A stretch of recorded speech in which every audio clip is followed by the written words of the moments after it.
position of being a professional indemnity insurance broker. That's the area that I specialise in. And I think what I'll be trying to look at really is the experience that we've had in Ireland over the last few years and whether there's any lessons to be learned, maybe from procurement's perspective, but also just particularly in relation to risk transfer and how it is that we currently manage risk within construction. And as I'm coming at the end of the day, I think it's going to pick up on a lot of the points that have been raised over the day so far. So one of the things we've been talking about recently to some of the major procurement bodies is the idea of the risk management process.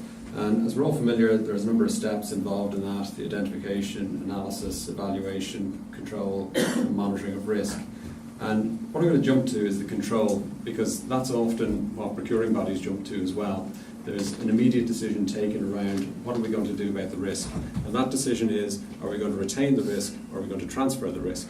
And if we're going to transfer the risk, then are we going to do that by insurance means, purchase policies ourselves, or are we going to transfer it under contract?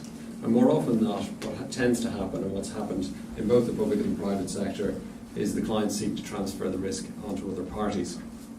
And really, in order for that to be effective, it has to be an equitable transfer. And there's a few questions that you need to ask around it. One, is the other party in a position to control that risk? Secondly, do they have the financial capacity to absorb the loss? And thirdly, is it actually risk transfer? So is the client actually achieving what they think they're achieving through the flow down of risk, through forcing risk down the supply chain under contract? And in addressing those questions, I suppose, coming at it, as I say, from the point of view of a professional indemnity insurance broker, looking after consultants both here and in the UK, we often see situations where our clients are asked to accept obligations that are way outside their control. Contracts are getting far more onerous, moving far further away from the traditional duties of care to things like strict obligations, etc. We also see situations where people are being asked to accept responsibility for others, either through checking or for bringing other parties under their wing and being responsible for them, maybe even when they don't have knowledge of that particular discipline. And then also the situation with joint and several liability, not through just design teams and things like that, but also the situation we've seen over the last number of years, and particularly for consultants when contractors are no longer around. So rather than just picking up their share of liability, they end up picking the liability of other parties like contractors as well, by virtue of the fact that those people aren't around to accept their share of the liability at the point that the claim comes home. So I think on that first test, really, the risk transfer is failing. In terms of the capacity to absorb the loss, somebody referenced it earlier on, this idea of uncapped liability. And to us, that's an absolute myth. We seem to have this position in contracts, and certainly in the government form of contract at the moment, where liability has to be uncapped. But ultimately, what we know about certainly our client base is that they're entirely reliant, really. They don't have a major asset base other than an intellectual asset base, and are entirely reliant on their insurance as a result of that. And there's also the long-term cost of maintaining insurance as well. So what happens is, in addition to people being asked to sign up to quite onerous contracts, well then the insurances are ramped up to make sure that they can meet the obligations that are being imposed. And actually I would question whether a lot of consultants, particularly in Ireland, are in a position to foot the cost associated with those insurances over the longer term. But the big question really is the risk transfer. Are the clients really in a position where they've transferred their risk under the contract? And we'd certainly argue that they haven't. They've just ended up in a situation where they're completely and utterly reliant upon a third-party insurance, an insurance over which they have very little or probably no control whatsoever. So things start off with the client taking a decision that they're going to force risk down the line through the contracts. Everything looks good, except we end up with what we'd call forced retention, with the risk coming back to the client for a number of reasons. And we've seen that over the last number of years, obviously, with the insolvency of other parties. We've seen it through the failure of the client to prove their case in law for whatever reason.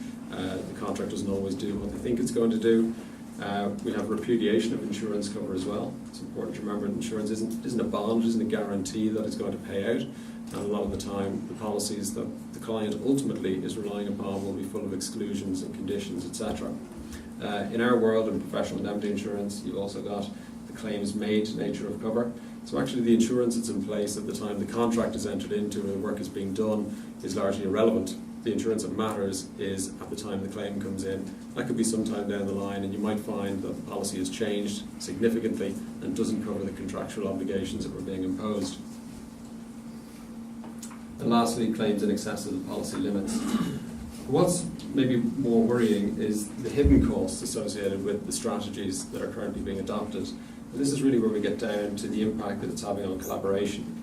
And several of the speakers already have talked about this and talked about the difficulty for parties to work together when there's even that threat of litigation. So of course there are many examples of collaboration within the Irish construction sector, but what we tend to find is that when problems arise, well, that collaboration disappears. And that's understandable, because people are protecting their own position. It's about self-protection, in some cases it's about self-preservation. So as a result of that, the parties aren't working together to try and solve whatever the problem is, and that has knock-on effects in terms of delays, etc. Somebody else mentioned already today that where you have an adversarial relationship, where that exists in a contract, then ultimately that's going to stifle innovation for quite obvious reasons. And the cost of litigation. So we haven't touched upon it to a degree today, but if we look at stats coming out of the UK, what it shows is that for every £1 that's been spent on construction claims, 70 pence of that is going to the solicitors, and apologies again to the solicitors. But so what it means is we're spending a huge amount more money on actually finding somebody responsible for the problem than we are in solving the problem. Only 30 pence in every pound is going to solve the problem. And that is a significant area of waste that can be addressed by looking at alternative structures and alternative insurances, etc. There's the multiplication of insurance costs as well. So what we're doing is when the client is procuring work, they're pushing the risk down the line, but that risk is then imposed on a number of parties, all of whom have to go out and purchase insurance to cover them for that, and that has an additional cost which ultimately feeds back into the project as well. So what we're doing is we're essentially transferring risk into liability and then ensuring that liability rather than dealing with the upfront risk in the first instance. And we're unable to share the lessons learned. And this is a big problem. So, I remember previously speaking to John O'Connor, who's here today, about the issues that we've seen in housing. And a lot of the time, it's the same issues that are coming back again and again. And that's frustrating for us when we see claims arise from the same issues. But ultimately, people aren't in a position to share the lessons because, again, it's back to that point of self-preservation. The interests aren't aligned.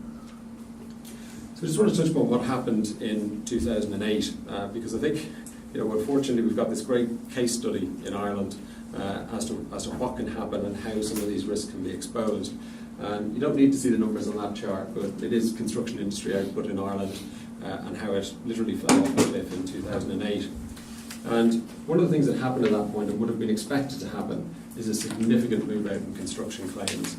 So that's just looking at professional indemnity claims in Ireland, but ultimately it is, I think you could say the same for contractors as well. So you move from a point in around 2005, 2006, where claims were running at about 10% below a 10-year average, to a point where they're 44% above a 10-year average. So what had happened was you had that falling off in the activity, you had fee disputes breaking out, lots of different reasons why it was happening. But you had a huge amount of work that had been done during the Celtic Tiger years, and now the problems are coming home to roost. And why it's an important case study is because it really exposes all of those risks that I've been talking about with that risk transfer strategy. So it was at that point, it was at the point that we had the fall off and we had the spike in claims, that suddenly the clients were looking to try and recover for their losses. And what they were finding was the people that they had relied upon in terms of contractors often weren't around, consultants at times weren't around as well, maybe the insurances that they had weren't sufficient to pick up the problems, or the insurances had changed dramatically from the ones they would have had previously. And we also had issues with insurer failure, etc. So we have that great case study in terms of what's happened, but the question obviously is there an alternative? Earlier David mentioned the IPI procurement model, which is one of the three procurement processes being trialled in the UK, and we're involved, and I'll explain that a little bit later, but essentially the whole concept of the IPI procurement model is about forming an alliance or a virtual company at the outset. And it's about creating a no-blame environment. So it starts with all of the parties agreeing that if something goes wrong here, we're not going to sue each other. We're not going to rely on litigation in order to achieve restitution. And what that's intended to support is full integration, is the BIM environment, is collaborative working. But there is a pain gain share incentive built in. so that the parties will agree that there's a certain amount of risk that has to sit with all the parties, and there's a pre-agreed formula as to how that will be allocated between the various parties. But over and above that, essentially the risk is handed over to an insurer. And that's where IPI comes in, Integrated Project Insurance. So Integrated Project Insurance, and that's where the IPI procurement model gets its name from. Integrated Project Insurance is a new form of insurance that's essentially designed to underpin this situation where people can work together without threat of litigation. So just a very simple example, if we took a contract at a capital value of €10 million, over and above that you might have what we call the retained risk, which, as I've explained, is allocated between the various parties, and over and above that again there's an insurer that steps in. So if there are any costs in excess of the €10 million on the project, well, that falls to the project team, and as I say, it's divided, it's allocated in agreed percentages, but over and above that the risk is going to the insurer. And what it's doing is essentially bringing together a number of covers that would have existed and some that didn't exist before. So it's covering third-party liability, it's covering latent defects, so the policy essentially becomes a latent defects policy after construction. During construction it covers the risks that would generally be covered under construction or risk policy, but it's also covering financial loss, including delays. So the key features essentially is that it is an innovative form of single project insurance. As David said, there are many products out there at the moment, and we're a broker on the other side of our business who are involved very much in owner-controlled project arrangements and things like that. But this particular form of insurance is only available under the IPI procurement model. It is about collectively insuring the client and all alliance partners and their supply chain. And the point is that it's focused on project outcomes rather than liability. So we don't have this situation where we're taking the risk, turning it into liability, and then relying on litigation to achieve restitution. We're accepting the risk up front, insuring that risk, and dealing with it. Subrogation rights are waived, so insurers are agreeing that they're not going to look to see what party are responsible. If there's a loss on the project, if there's a cost overrun, then the insurer pays out, and they don't look to recover from any of the parties involved.